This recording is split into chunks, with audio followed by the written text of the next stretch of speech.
You might say it's the art of the deal. First, spark a crisis by threatening harsh consequences if hazy, unspecified demands aren't met. Then, torque up the suspense as an artificial deadline approaches, while nervous observers warn of the dire consequences of going over the cliff. And finally, cut a vague, imperfect or constitutionally questionable deal at the last minute, claiming victory and savaging the critics. This is the pattern, well worn by now, of President Donald Trump's negotiations with a host of adversaries, real or perceived, and it's getting eerily familiar in Washington. This past week, Trump's threat was to impose a series of escalating tariffs on Mexican goods entering the United States, and his demand was that Mexico curb a surge of migrants coming largely from Central America. But it might as well have been the government shutdown, the result of Trump's demand for $5.7 billion to fund his border wall, his on-again off-again negotiations with Kim Jong-un, or, next up, the president's trade feud with China. In the case of Mexico,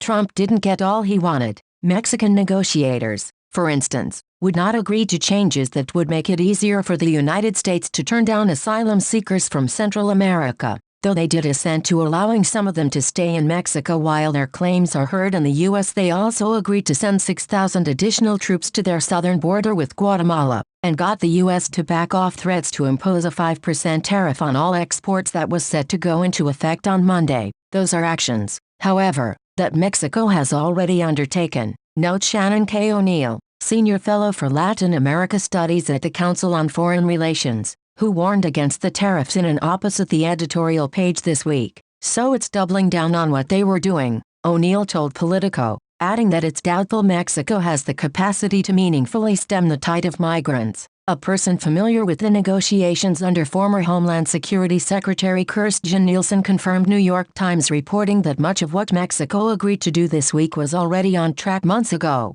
In March, for instance, Mexico secretly pledged to deploy troops to the southern border during a meeting in Miami with Nielsen, and had agreed to the new asylum procedures back in December. But, this person said, Mexico is now accelerating those efforts to stem the tide of migrants under Trump's latest pressure campaign. The ambiguity of the deal offers just enough for the president to claim victory. However, the U.S.-Mexico joint declaration issued Friday evening by the State Department contains no firm metrics to gauge the success, or failure, of the agreement, instead stating that Mexico will take unprecedented steps aimed at curbing migrant flow into the U.S. and decisive action to stop human smuggling. It does indicate, however, that the countries will continue discussions over the next 3 months and may announce additional measures. That was enough for Trump, who tweeted on Saturday morning that the reviews and reporting on our border immigration agreement with Mexico have been good and warned people away from the false reporting surprise by the fake and corrupt news media. Mexico will try very hard,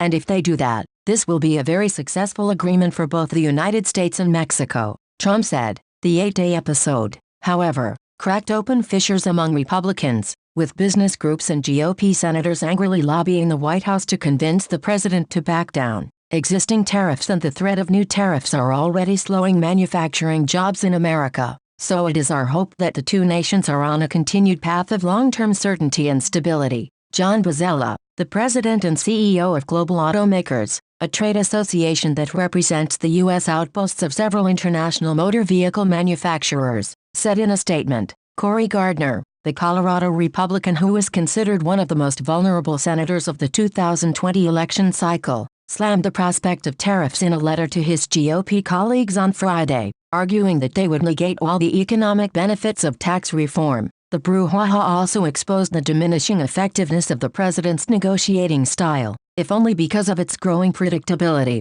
which is signaling to those across the table that neither he, nor his threats, can be taken seriously. It was eerily reminiscent of the president's threat in late March to close the U.S. southern border if Mexico didn't stop the flow of illegal immigrants and drugs into the United States, only to back down 6 days later and issue Mexico a one-year warning instead. Trump then said he would first impose tariffs before closing the border. The only thing, frankly, better and less drastic than closing the border is tariff the cars coming in, and I will do it, he said. I don't play games. The proof, ultimately, of a bargain with Mexico that Trump said everyone is very excited about will come months from now, when, according to the joint declaration, the U.S. and Mexico will take further actions if the current agreement does not have the expected results. O'Neill, of the Council on Foreign Relations, predicts the president will again be disappointed, because Mexico simply lacks the resources to stem the migrant flow. Even if they have the political will, they don't have the capacity, she said.